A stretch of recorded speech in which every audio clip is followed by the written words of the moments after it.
Só dar um bom dia aqui para quem vai ouvir essa aula, vai escutar essa aula, assisti-la. Na internet, um bom dia, boa tarde, boa noite, boa madrugada, depende do horário que você vai ver essa aula, né? Então, seguimos o nosso conteúdo, de geografia, Mundo em Rede, certo? Foi o conteúdo que nós utilizamos na aula anterior, que foi a primeira semana de aula efetivamente de geografia, certo? E nós vamos hoje dar continuidade. Também eu quero discutir com vocês alguns exercícios que eu tenho aqui comigo, certo? Para que a gente possa finalizar esse conteúdo. Tudo isso aqui nós já vimos, tá? Paramos precisamente aqui, ó. Integração e exclusão. Pessoal, ao mesmo tempo que há uma certa integração global por meio da internet e das informações que circulam por ela, você também tem um processo excludente. Por quê? Porque muitas pessoas, por vários motivos, pelas suas condições socioeconômicas, pelas condições do lugar em que estão inseridos, do espaço onde estão inseridos, não conseguem ter o acesso a essa informação que chega no mundo todo, certo? Então, por exemplo, você tem cidades que não possuem meios de oferecer uma internet de qualidade, sobretudo nessa época de pandemia que nós estamos vivenciando. Então, as internets, por exemplo, de onde eu moro, são muito instáveis, elas caem muito. Eu não posso comparar a internet daqui com a internet de um lugar desenvolvido, um país desenvolvido, que eu quero dizer, né? Porque a circulação de informações, elas se dão muito mais rapidamente em países que oferecem qualidade técnica de internet. E isso também tem a ver, é claro, com a questão econômica, né? Com a questão de desenvolvimento socioeconômico de cada lugar e, consequentemente, o desenvolvimento tecnológico e o acesso dessas pessoas à tecnologia. Por exemplo, um celular como esse meu aqui, como o de vocês, ele custa no mínimo 800, 1.000, 2.000, 3.000 reais. Né? Sabendo que nosso salário mínimo hoje em dia ele gira em torno de R$ 1.000, uma pessoa que é assalariada, que ganha um salário mínimo e que tem que se virar com todas as suas necessidades com esse salário mínimo, ela não vai conseguir comprar muitas vezes um equipamento de qualidade para ela, nem pagar uma internet boa, certo? Então a desigualdade socioeconômica explica muito do que é o nosso desafio com a tecnologia, para ter acesso à tecnologia no caso, certo? Então isso é um ponto fundamental. Ao mesmo tempo que eu integro com as informações, eu excluo também, porque não vai ser possível que todos, ainda mais nessa época de pandemia, tenham acesso à informação. Veja, nós estamos nas aulas, como é que se chamam? Aulas remotas, né? Então nós não temos certamente 100% dos estudantes com condições de acompanhar integralmente as aulas. Então, consequentemente, o ensino, a qualidade do ensino, ela tende a ser menor, ser mais baixa do que quando nós tínhamos encontros presenciais, onde você estava lá, olho no olho, né? Todo mundo estava presente, você tinha as pessoas todas indo para a escola, e hoje em dia a gente não tem essa possibilidade, né? Então, eu vou mostrar aqui uma notícia para vocês que eu busquei no Google, né? Saiu esses dias e chamou minha atenção, certo? Deixa eu só abrir aqui para vocês. Que eu acho que a situação não deve ser certamente a situação de vocês, mas vocês devem enfrentar ou já enfrentaram alguma coisa parecida, né? Então vejam, essa reportagem ela saiu inclusive no programa Fantástico, né, da Rede Globo. Jovem sobe no alto de árvore, tá abrindo aqui, viu pessoal? Para melhorar sinal de internet e assistir aulas no Pará. Então, essa foi a maneira que o jovem Arthur Mesquita, de 15 anos, encontrou para acompanhar as aulas, que passaram a ser online por conta da pandemia de Covid-19. Então, vejam, por que como é o nome do nosso amigo aqui é... Só um minutinho, pessoal. Ó, tá vendo essa dificuldade que nós temos, muitas vezes? Arthur. Por que o Arthur subiu em árvore para melhorar sinal de internet? Certamente porque ele não consegue ter conexão em casa. Provavelmente por razões econômicas, né? Vamos aqui abrir a notícia para destrinchar essas razões. Olha aqui o camarada, ó. Vocês estão vendo essa tela, pessoal? Vocês estão vendo a tela ou não conseguem ver a tela do jovem na árvore? Oi, alguém me responde? O texto, professor, integração é exclusão. Certo, não é. Não Eu não tô vendo a seria essa. imagem, não. Tá certo, não seria essa tela. Deixa eu colocar aqui novamente.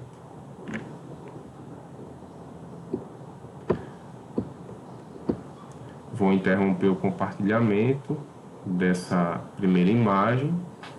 Pessoal, peço um pouquinho da paciência de vocês, porque meu computador está muito lento hoje, viu? Então, muitos momentos eu vou travar aqui e eu não vou ter como fazer com que vocês vejam, certo? O que eu quero mostrar. Mas vocês estão vendo agora o jovem na árvore aqui?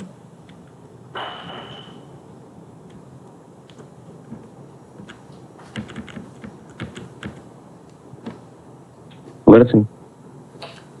Pronto. Esse jovem aqui foi notícia, né? Eu falei para vocês agora há pouco. Lá no Pará. Olha aqui a posição que ele tá, né? No meio dos galhos e com os materiais em mãos. Certo? Em meio à vegetação do maior floresta tropical do planeta. Tá? Deixa eu ver aqui. Olha, Arthur e o irmão procuravam por sinal de celular pela comunidade. E foi embaixo de uma mangueira que eles perceberam que o celular tinha sinal. Ao subir na árvore, a intensidade aumentava cada vez mais. Certo? Então vejam que isso aqui é um retrato da exclusão digital, certo? No Brasil e no mundo. Ou seja, nós temos, apesar de nós termos essas facilidades tecnológicas de hoje, nós não temos todos com esse acesso. Muitas pessoas não têm a capacidade, a condição de de viver nesse mundo virtual. Esse é um impacto negativo, certo? Então, isso é uma forma de exclusão que é tanto social quanto tecnológica, certo? Social por quê? Porque ele está inserido numa sociedade, ele é um estudante, ele tem a demanda de cumprir suas atividades, assim como vocês, todos os estudantes do Brasil nesse momento. Mas ele não tem o acesso às condições que as outras pessoas têm, certo? Então, isso é um impacto negativo também a tecnologia. Não podemos deixar de destacar, não podemos só achar que a tecnologia é algo positivo, maravilhoso. É muito bom, mas tem esses efeitos negativos também. Outro efeito negativo, alguém pode me citar outro efeito negativo? Eu coloquei até na semana passada uma sugestão, né, para vocês assistirem a um filme na Netflix. Algum de vocês assistiu, procurou ver sobre esse filme?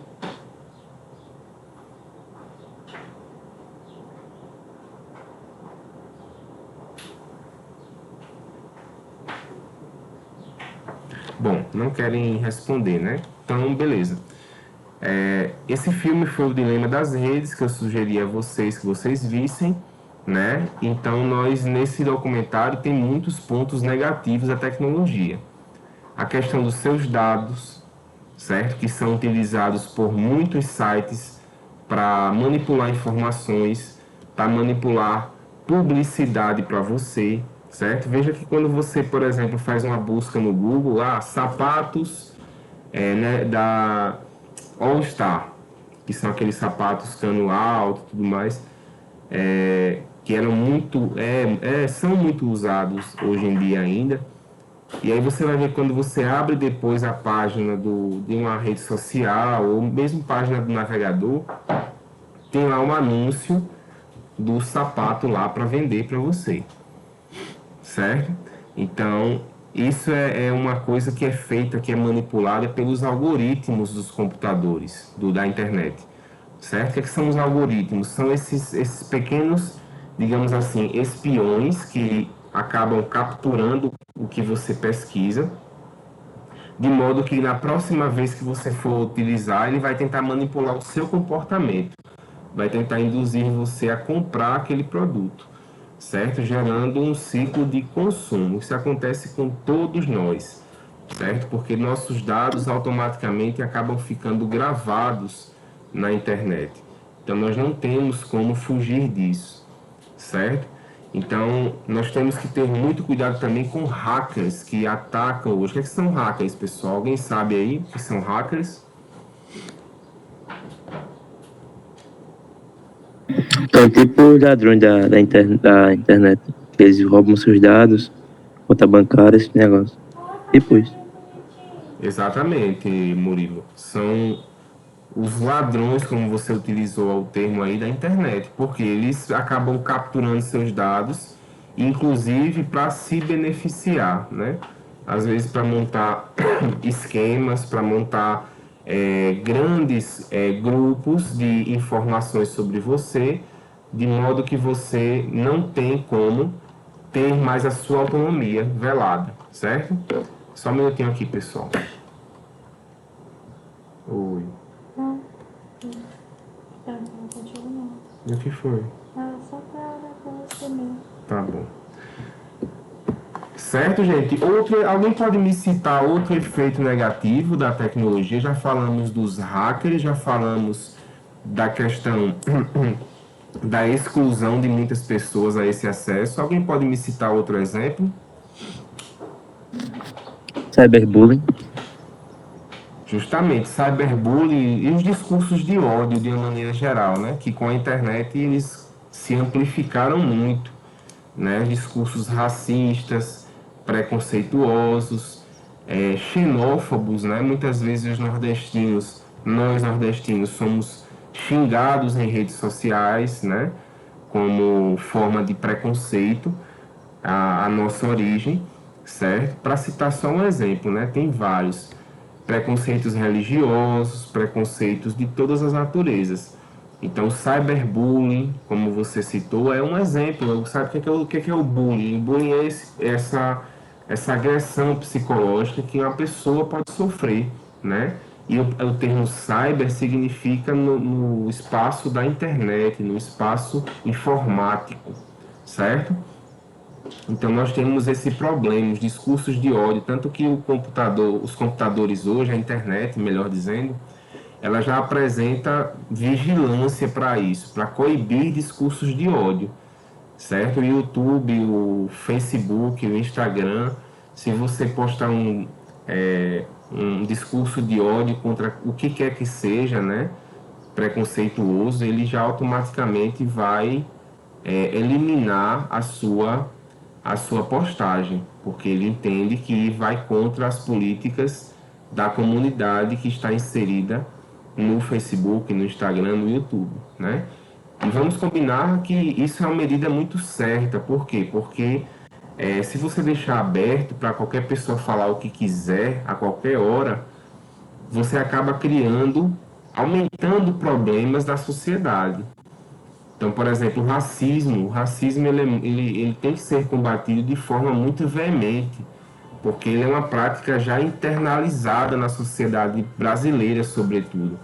Então, se você não tem mecanismos que coíbam o racismo em redes sociais, esse discurso de ódio toma proporções enormes na sociedade, porque as pessoas muitas vezes não têm senso crítico de questionar, poxa, será que isso aqui é verdade? Será que eu não estou caindo num discurso que propague o ódio, né? Então tudo isso tem uma função, sim, né? Tem uma importância, certo? E junto com isso também, junto com os preconceitos, o cyberbullying, você tem as fake news. O que são as fake news, pessoal?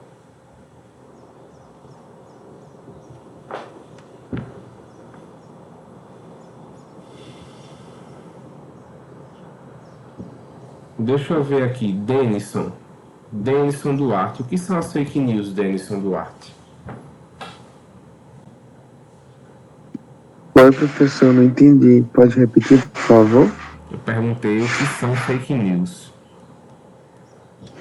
Fake news são notícias falsas, que o povo inventa notícia e eles acreditam. Você sabe citar um exemplo de fake news aí, recente? Bolsonaro, ele disse que o povo ia virar jacaré quando tomasse a vacina. Pois você tocou num ponto importante, né? Nós temos como presidente o maior proliferador de fake news possível que nós temos no país hoje, né? Cloroquina, ivermectina, esses kits Covid que inclusive mataram algumas pessoas, foram Só uma todas, gripezinha. só uma gripezinha, foram todas ideias dele, né? Então, infelizmente, isso é verificado, não sou eu que estou dizendo, não é posição pessoal minha, é só você verificar nos veículos de imprensa sérios. O que são veículos de imprensa sérios? São veículos que possuem algo mais próximo da isenção, mais próximo da imparcialidade, né? Então, não aqueles veículos que você coloca na sua, que aqueles sites de robôs, né, que eles criam, não aqueles, mas veículos realmente com a tradição, por exemplo, o UOL, né? Estadão, o Globo, são jornais, eu vou citar esses exemplos, mas são jornais que têm tradição, até às vezes centenária no que diz respeito à informação, né?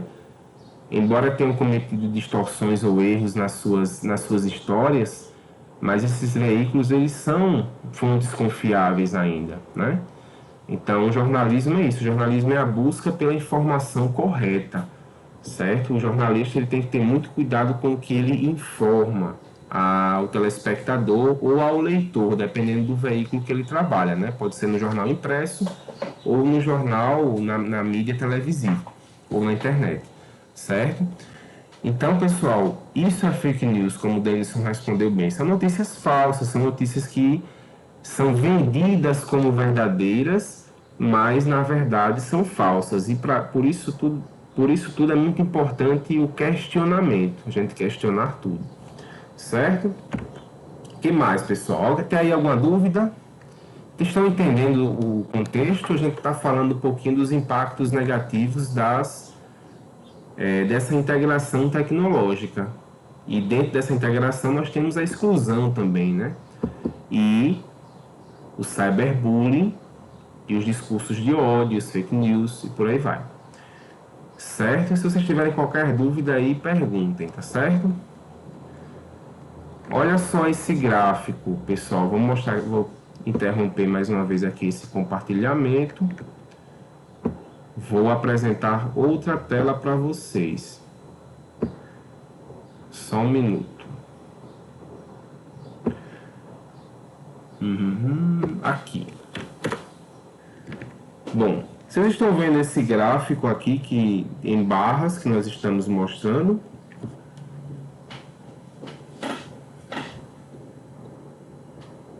Estão vendo porcentagem? E aí?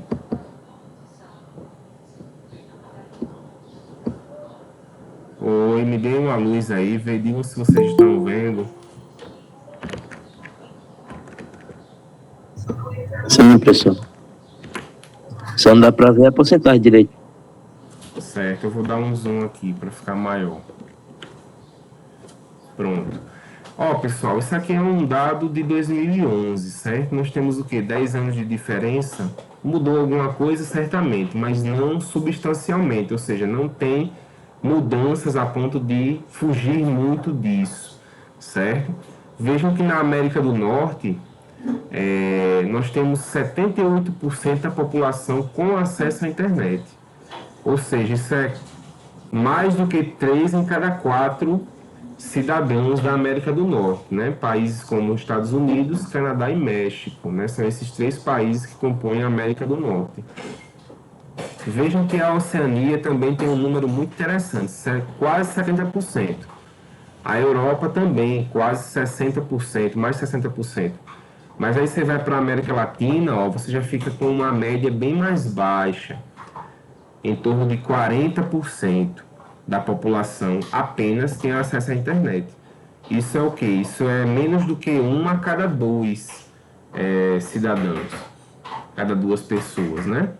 Então, vejam que a exclusão ela é muito grande onde nós estamos inseridos, que é na América Latina. Aqui está o Brasil, né? Outros continentes apresentam índices ainda piores. O Oriente Médio, a Ásia, certo? E a África, sobretudo. A África, só 13% da população, 13,5%, tem acesso à internet, certo? Uma perguntinha para vocês de conhecimentos gerais. Vejam que a Ásia tem 26,2% apenas de sua população com internet, como tem aqui, total de usuários de internet, na barrinha verde. Mas aí vocês percebem que a barrinha rosa, ela tem 44,8%, que é representando porcentagem do total de usuários de internet no mundo. Pergunta, por que essa distorção, pessoal? Por que a Ásia ela tem só cerca de 30% de conexão da sua população, mas em relação ao mundo ela representa quase a metade dos usuários conectados? Alguém sabe?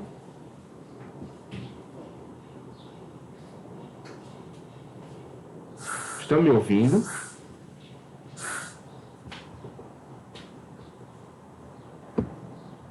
Deixa eu perguntar aqui, Adriene. Adriene, por que, Adriene? A Ásia ela tem só 30% de sua população conectada, mas esses 30% eles representam mais de 44% da população mundial conectada.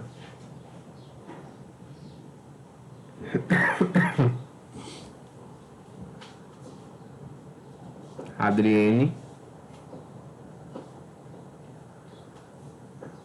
Vamos lá. Adriana Pessoa. Por que, Adriana?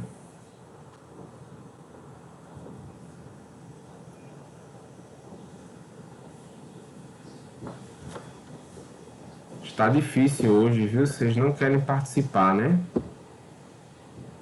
Deixa eu tentar uma última vez aqui.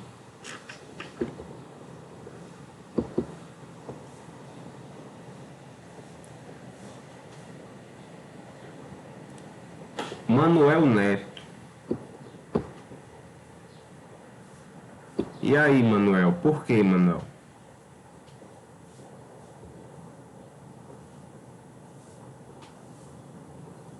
Tá, galera, bora falar aí, pô. Nós tá indo numa sala de aula, tá ligado? Aí é foda, deixa o professor falando sozinho aqui. Verdade, Moara, isso é complicado. Mas vamos lá. Então, pessoal, porque a Ásia ela tem uma população muito grande. A Ásia ela tem quase a metade da população mundial por inteiro, né? Então você tem ali, por exemplo, os 2 países mais populosos do mundo, que são a China e a Índia, ambos com mais de 1 bilhão de pessoas. Não é 1 é 1 bilhão de pessoas, mais do que isso, certo? Então ali na Ásia você também pode associar a uma espécie de formigueiro humano em grande parte do continente, certo? Por isso que mesmo a Ásia tendo só 26% de usuários conectados na sua região, no seu continente, esses 26% representam quase a metade dos conectados no mundo, por causa dessa enorme proporção de população que tem na Ásia, beleza? Então isso é fundamental a gente saber, certo? Vejam que todos seguem um padrão, né? Aqui a barrinha verde, sempre bem maior do que a barra rosa, mas na Ásia muda essa proporção, certo? E qual é a região aqui, pessoal, mais excluída da era das redes, considerando a porcentagem de usuários de internet na sua região? Qual é a região? É a África, né? África. Exato, a África é o continente mais excluído, é o continente que tem uma pobreza endêmica, uma pobreza no seu continente muito grande, o que dificulta as condições mínimas de sobrevivência, né? A fome é muito grande, a falta de saneamento básico também, o que dizer da questão da internet, né? Que é um problema seríssimo. Claro que não é Ô, todo... professor, Opa, diga. mas a África do Sul tem economia boa.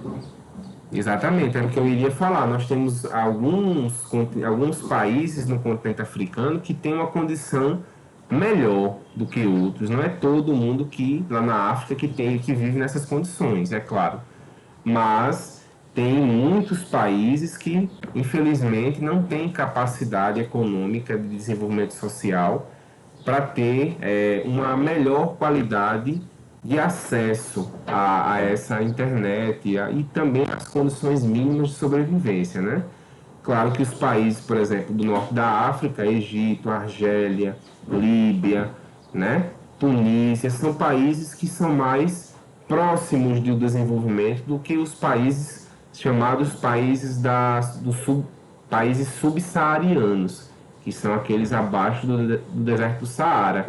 Casos muito complicados mesmo, inclusive países que vivem em permanentes conflitos, guerras civis, como é o caso aí da Somália, até os dias atuais, né? Mas aí você vai para o sul, você tem também aí a África do Sul, que tem uma condição, como o colega citou, bem melhor, né? A Nigéria também é um país mais próximo de estar desenvolvido, mas também são países problemáticos, países que têm desigualdades enormes.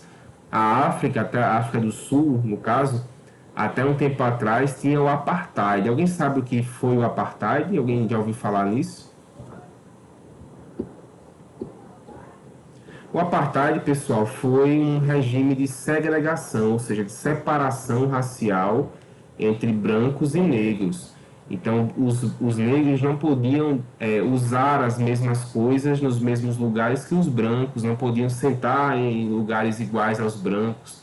Tinha bairros que eram destinados para os negros e outros, os melhores, eram só para os brancos. Então foi um regime de extrema opressão para a população negra da África do Sul. E o cara que conseguiu trazer uma liderança para esse movimento, para contestar esse movimento, no Mandela. caso, foi o Nelson Mandela, muito bem, que foi depois preso, passou muito tempo preso e depois foi eleito presidente da África do Sul, certo?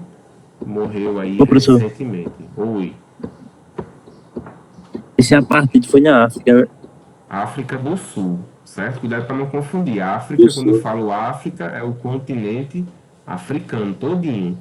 Quando eu falo África do Sul, é um país do continente africano, certo?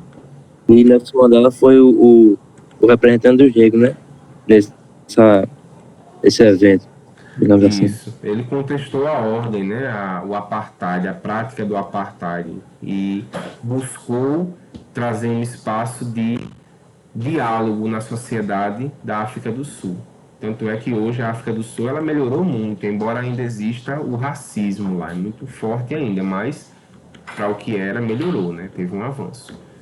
Certo?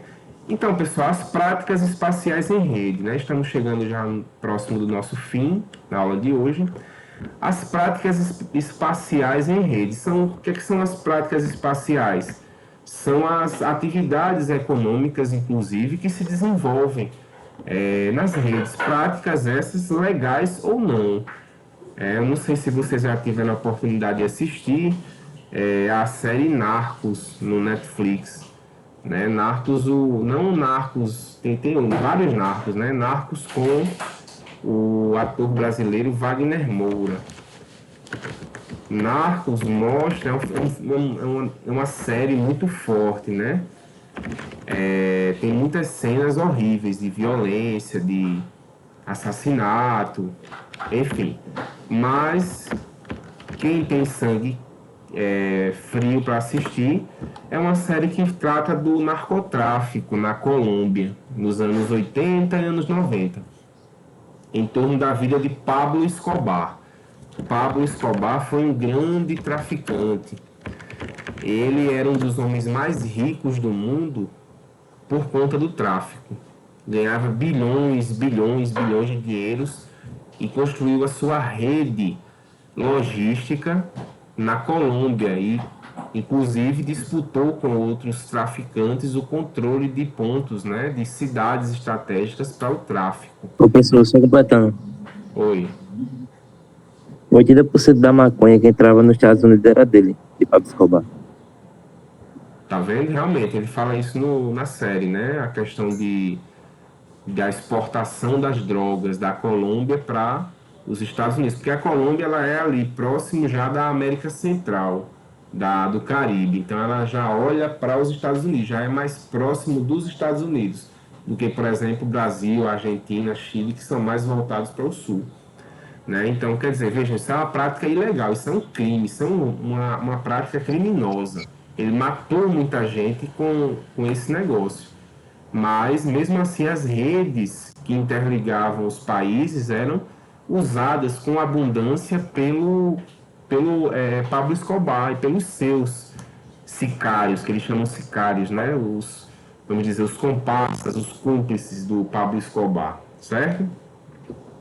Então, pessoal, vejam que são práticas muitas vezes ilegais que são feitas em rede, certo?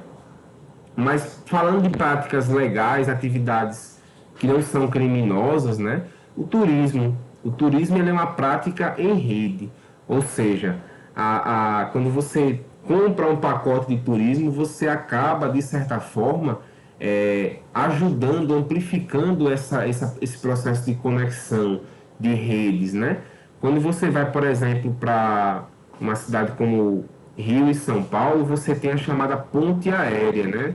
Você pega o avião lá no Rio e você demora cerca de 30 minutos, 35, 40 minutos para chegar a São Paulo ou vice-versa, de São Paulo para o Rio. É uma chamada ponte aérea, ou seja, e por aquela ponte aérea você já tem muitos fluxos de aviões, por exemplo. Muitas pessoas vão fazer turismo. Quem mora em São Paulo faz turismo no Rio muitas vezes. Passa o final de semana no Rio, tem parente no Rio e vai para passear lá naquela cidade. Então vejam que é uma rede muito conectada.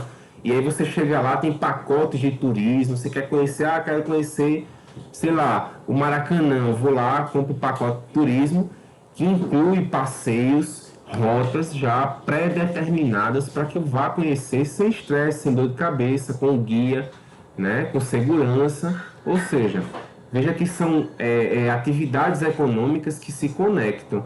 O setor de viagens, o setor, no caso aí, do mercado aéreo, né, dos aviões, as passagens de aviões, e você também tem os hotéis, que se aproveitam desse fluxo de pessoas para terem os seus hóspedes. Muitas vezes você já compra a passagem com o hotel. Vejam que é uma conexão que existe, ou seja, ganha tanto o setor aéreo quanto o setor hoteleiro, né? E se você quiser também acrescentar, você ainda pode pegar carros para alugar, já aí com tudo pago. Quem tiver dinheiro aí, que gaste mesmo, porque é caro, né? Tá tudo caro hoje em dia, né? Mas existe, eu estou dizendo só que realmente existe, né? Ou seja, vejam que o turismo, ele com os meios de transporte rápido, com as tecnologias, ele se amplificou, ele aumentou muito nos últimos 30, 40 anos, certo? Antigamente uma passagem de avião era muito mais cara do que é hoje em dia. Hoje ainda é caro, é claro, mas hoje tem mais acesso. Hoje é mais barato do que era antigamente. Antigamente, realmente, só quem era rico viajava de avião. Hoje, não precisa você ser rico necessariamente para você viajar de avião, certo? Então, até um tempo atrás, eu lembro que existia uma polêmica aí de uma pessoa que declarou na mídia que o aeroporto estava igual à rodoviária, porque as pessoas mais pobres estavam tendo acesso, né, as passagens aéreas, as viagens, ao turismo, ao lazer. E aí isso incomodou algumas pessoas da alta sociedade, quem tem muita bufunfa. E aí uma mulher disse assim, parece uma rodoviária, porque as pessoas estavam de bermuda, iam de chinelo, né? Preconceito realmente, uma forma discriminatória de se referir às pessoas, certo? Mas vejam que hoje você já tem, devido a todos esses fatores, a tecnologia. Oi? Achava que algum de vocês quisesse falar, mas tudo bem. Então, devido à tecnologia, devido ao avanço nesse mercado, você tem uma integração do turismo envolvendo aí o setor aéreo, o setor hoteleiro, o setor de veículos, né?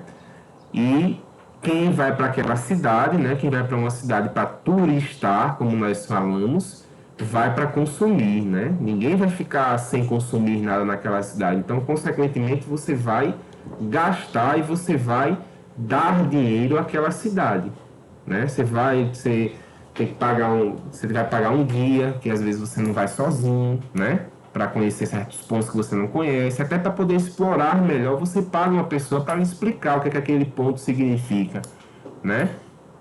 Então isso é muito interessante. Você vai ali de uma pessoa às vezes lá no centro, não sei se algum de vocês tem essa vivência de ir com frequência, né? Ou tinha antes da pandemia, de ir com frequência de uma pessoa ali no centro, e você sempre vê pessoas lá, turistas, né? Nos ônibus de turismo, com os guias para ele conhecer, para a pessoa conhecer as igrejas antigas, explicar toda aquela construção que existe, né?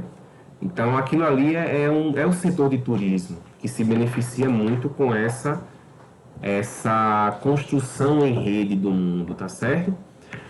Até aí, ok? Vocês têm alguma dúvida?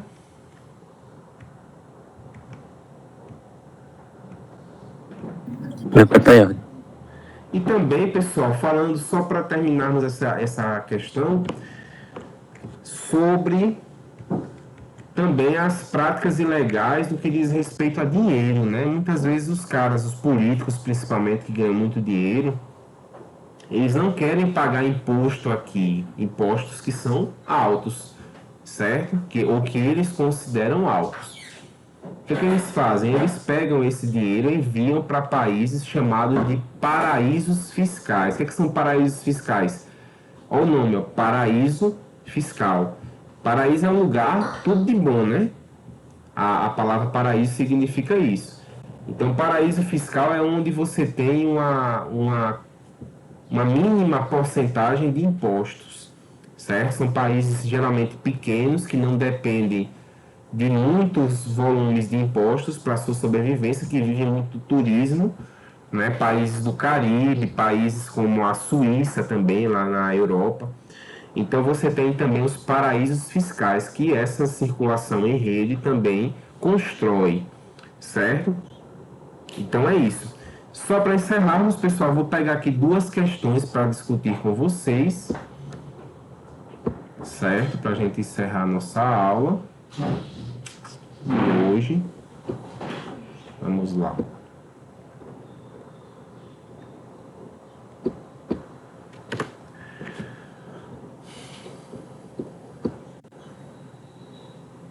Deixa eu ver aqui uma questão que eu achei bem interessante.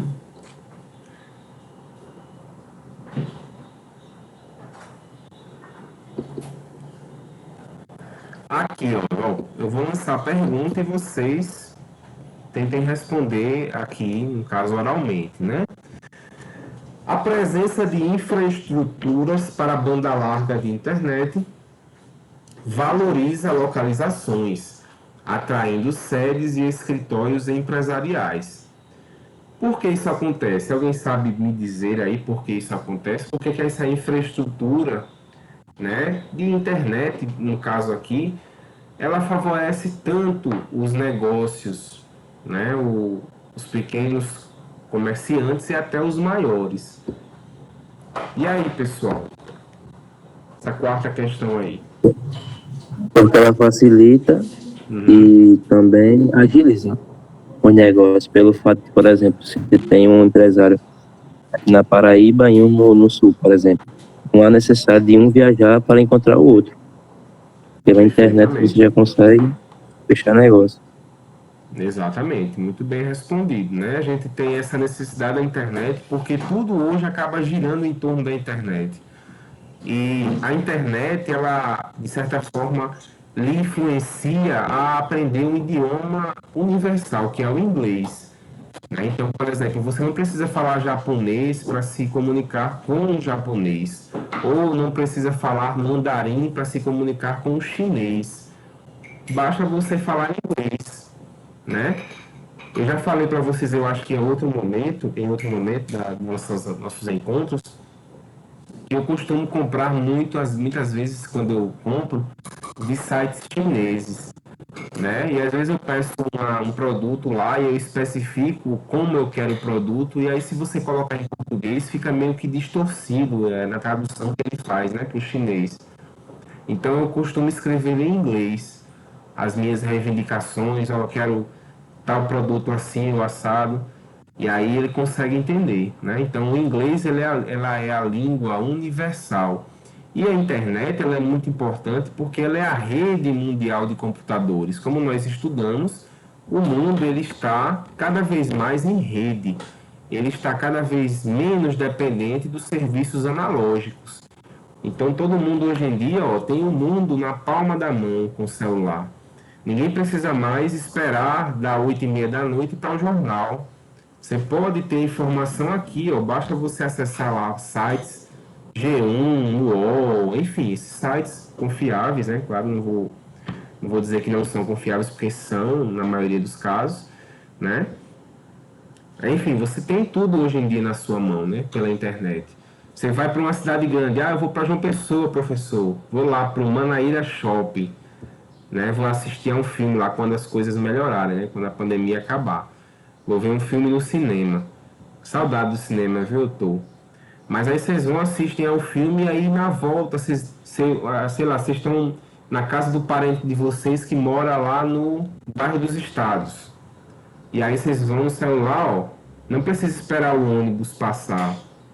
Muitas vezes vale mais você pagar um Uber, é até mais rápido e nem é tanta diferença muitas vezes, né? E aí você vai e pede um carro por aplicativo por aqui, né? Ou seja, Só que também é meio perigoso, né? o que é perigoso? Pegar os Uber. Cara, não acho não, nunca me teve problema, mas realmente tem um caso ou outro, né? De vez em quando aparece, né? Um caso ou outro aí. Mas, enfim, mas também é perigoso você ser assaltado no ônibus, né? Eu já fui assaltado, sei como é, muito horrível, enfim. Certo? Então, pessoal, é só mais uma questão para a gente encerrar a aula de hoje, né? Olha aqui, ó, com base no parágrafo e no mapa, responda a questão, justificando a sua resposta. Então, vejam que esse mapa aqui, ó, que fala sobre a internet, e vejam que as partes mais escuras são as pessoas que têm mais, são os continentes, no caso, os países que têm mais acesso, e os países com cores mais claras, mais próximas do amarelo, são países que têm menos acesso, certo? Então vejam, você acredita, vocês no caso, né, vou jogar para vocês, que a popularização da internet pode contribuir para mudar esta situação, para nós termos, de certa forma, um equilíbrio maior no mundo? Vejam que o mundo é muito desigual em tudo, inclusive no acesso à internet, né? Tá certo? E aí, pessoal? Só para a gente encerrar nossa aula de hoje.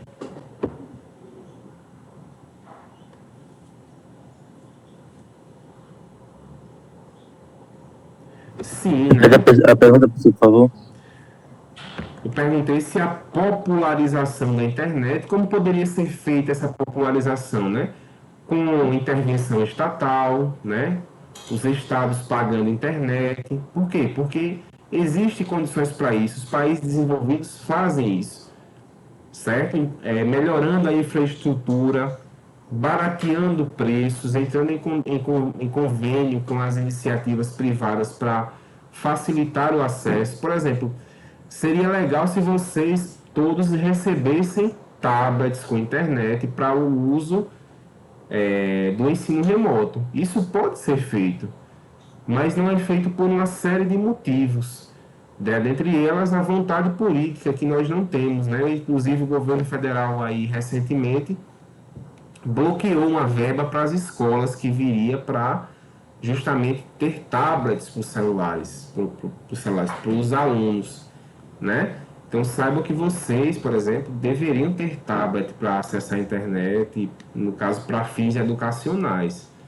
Mas o governo federal atual aí ele bloqueou uma verba muito boa, muito interessante para isso, né? Recentemente. Enfim, uma pena.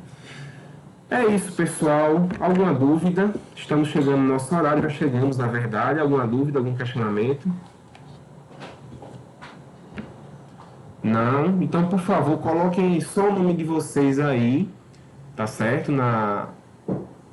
No chat, para eu fazer a presença, né, de vocês. E podem ir saindo, tá certo? Então, um abraço, se cuidem e tenham um ótimo dia. Valeu, pessoal. Bom final de semana. A nós, você também.